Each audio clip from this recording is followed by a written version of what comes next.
E1 rolls with that boxer as well because his rotation gangs will be very crucial to decide that early game towards that mid-game transition.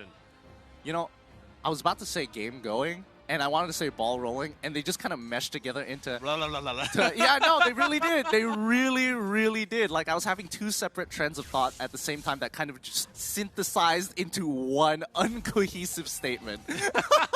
But no, speaking of my uncohesiveness, I'm interested to see Chukbu's performance on the Eudora. Yes, it's one of those simple-to-use heroes, but it's the complexity and how aggressive you can be. What can Chukbu get away with in this game?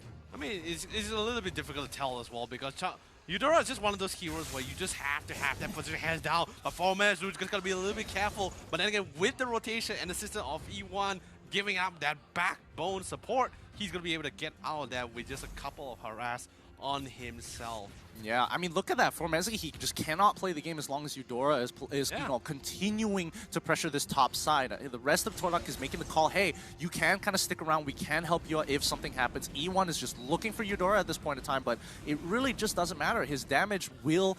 Losing life this early into the game isn't necessary. You're going to have to keep it up until your hyper carries hit that level 4, and then you might want to consider the fight. Ooh, anyway, here comes Mom getting ready to pop the ejector. Just want to see if he can find an opportunity, but sadly, no, seeing the number of people of Todaks on that side as well. They're slowly going to back off and wait for a better opportunity. But what I'm really interested as well, that since Mom was actually playing the Giant, I was really surprised that he wasn't really being super aggressive on the blue side, which was actually quite crucial for Lancelot. Speaking of which, they've already got the ejector as well. Wow, what a fast hit coming in from Red Reborn, all using Dark Knight Falls to find the rest of the team. And Todak, they are just too late to respond to this. Mal did take a significant number of damage from the tower, but besides that, perfect dive. No, they have to make a play, especially since they cannot waste too much time. They're already on the top side, and once they saw the Thamos and even Chiku towards that bottom lane, they know, all right, they have no one here. There's only 3 of them, and 4 of us. We have more control and early game nukes.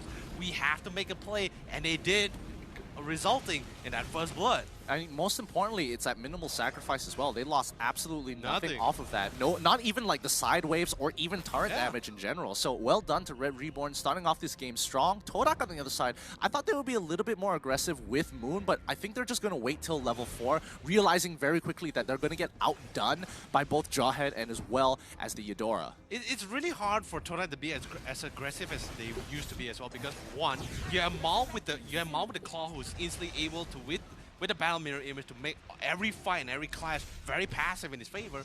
And of course, with the Hell Cadets, with that silence, which is really annoying, a disruptive spell that can literally put both Moon and Chiku in their place.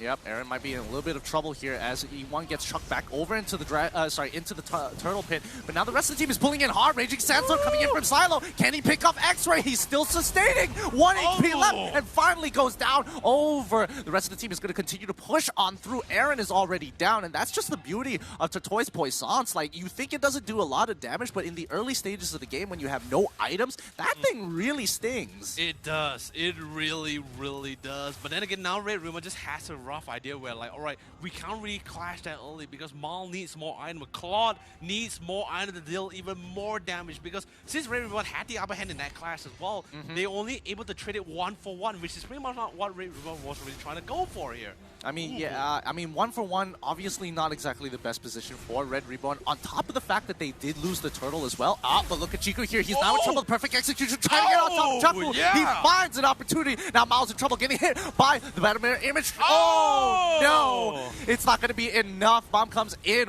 real hard with the Unstoppable Force as well, and not even the Battle Mirror image could save him at this point in time. He's getting hit by everything. The juggling aggro perfectly coming out of Todak with a strong rebuttal after that early top lane dive. Mom, get the camera because I just got dived by 3 members and juggled around like a pinball.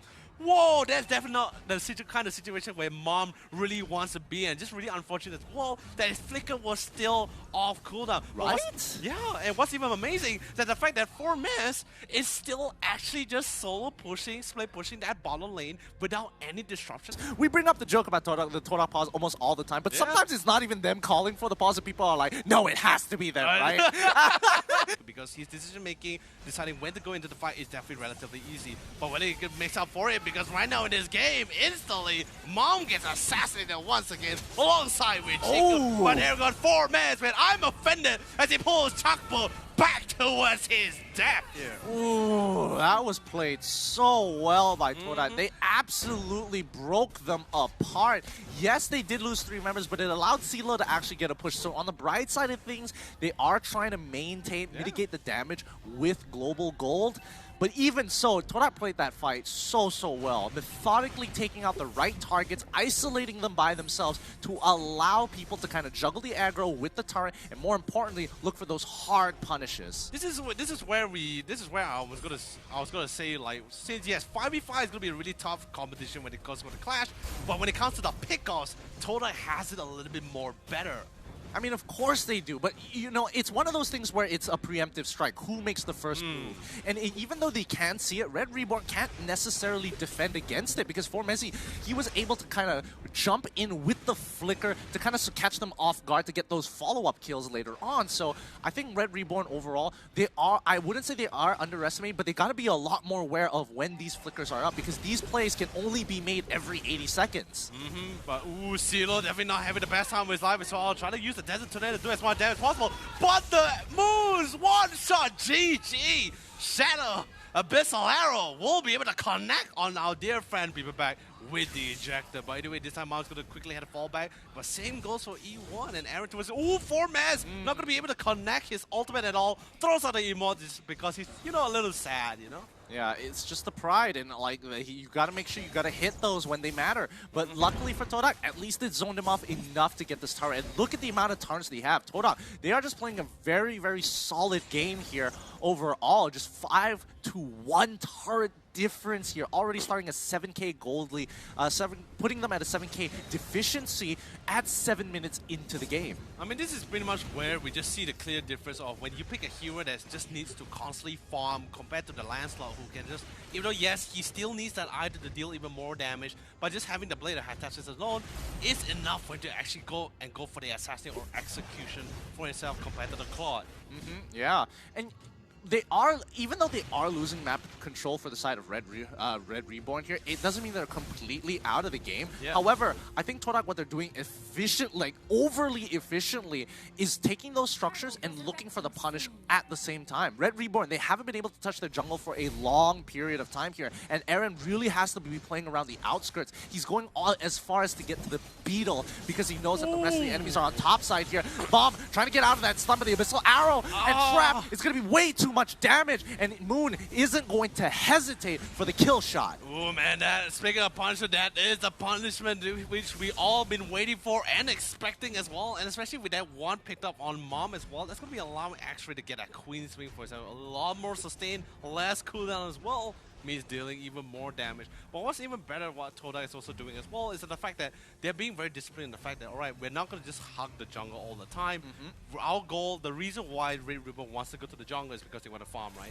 They clear the camps, they clear everything else, then they back out and they just stick with each other again. There is never one time they're actually really split off too far from each other. Even if they went for the split push, they're always at least very close to each other to re-assist here. Yeah, yes they are. That is a very good point. Just their positioning in general has been really great, but just look at the efficiency of their pathing. Like overall, like you can see the way that they're moving. They go to wave, go to the jungle, and they make their way to the objective that they need to be at that point of time. They are on the ball. This is the best we've seen Todak by far, and Red Reborn, I don't think they were ready for this kind of aggressive, efficiency. Not even aggression, just pure efficiency coming out of Todak.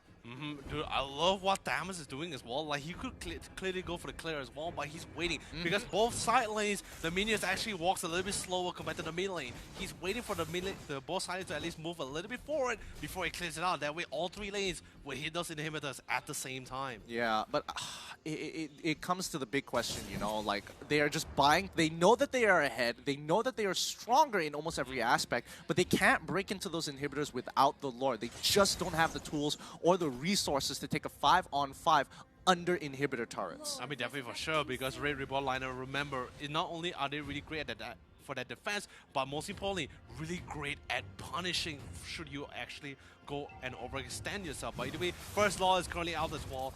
And noticing the fact that Red Reborn was able to get a little bit of free way to go towards that Mal lane, they know that this Lord is currently being taken, and they can't really do anything about it. Yeah, this is the trap here. If Red Reborn walks out, they get absolutely destroyed. If Todak does it really slow, Red Reborn, there's nothing much they can do. So it's a win-win situation that Red Reborn can't necessarily answer at this point of time. They are down by 8 kills. They are down by literally 11k gold 10 minutes into the game. Oh, They pretty much lost the early to mid game. And as we start rolling into the late game, Red Reborn, they're probably going to have to sacrifice one of their inhibitors at the very minimum. I mean, definitely for sure. The thing is, just I'm pretty sure Red Reborn doesn't mind like sacrificing like 1 or 2 inhibitors, because just as long as Mal is able to get all those items for himself, once Claws actually starts popping off, then it's going to be a really difficult game for actually Todak to really contest against that, because Claws does, although yes, right now it doesn't do as much, but once he gets even more items here, more damage items, he's going to be super significant, and there's no way they can actually stop him here. Well, I mean, to be fair, he does have the Golden Staff as well as the Demon Hunter's Sword, which is kind of nice, but when you put him into comparison with Chiku, who's already at level 15 and going for the big ticket items, it is tough. But now the fight is going to occur here. Aaron now in trouble, gets absolutely destroyed. The Blazing Duet coming in from Mal, trying to get some good AoE onto Moon there, but the rest of the team in the backline, the Raging Sandstorm was able to come out at the perfect time to kind of clear out that wave and getting that free kill onto E1. They are too low and too weak to keep this fight up. X-Ray trying to zone out Mal, but he goes back into the battle mirror image. The perfect execution doesn't land. 2 inhibitors down, and Mom still alive. Mal has to make this work for him, because Todak are coming guns blazing with game 1 in the bag. Oh, dude.